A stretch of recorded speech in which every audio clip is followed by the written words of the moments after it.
दोस्तों, मेरे पास एक सवाल आया। आजकल हर घर के अंदर जब नई बहू आती है तो उसको एडजस्ट होना बहुत मुश्किल लगता है। अभी किसी ने मुझसे सवाल किया कि वह अपनी माँ का अनादर भी नहीं करना चाहता और अपनी पत्नी को भी हर्ट नहीं करना चाहता। उसका ऐसा सोच रहा था कि जो लड़की अपना सब कुछ छोड़कर मेरे घर आई है, अपने पूरे जीवन की दिशा जिसने बदल दी है, मैं उसको कैसे हर्ट करूँ। और मेरी माँ जिसको मैं भगवान मानता हूँ और वास्तव में माँ तो भगवान ही होती है, मैं किस प्रकार मैनेज करूँ कि मेरे घर के अंदर खुशियाँ भी रहे और घर के अंदर खुशहाली भी रहे।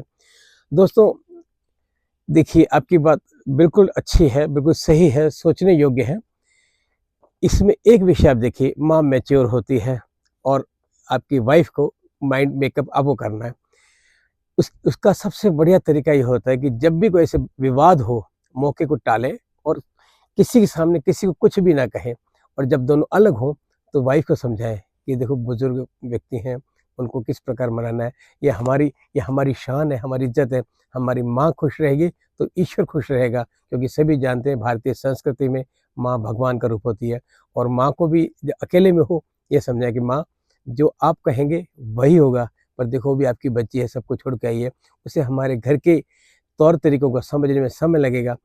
मेरा ऐसा मानना है और मेरा ऐसा अनुभव भी है कि जब हम ऐसा करेंगे, दोनों इस बात को समझेंगे और समय मैच्योरनेस दे देता है दोनों को, माँ को भी और बेटी को भी।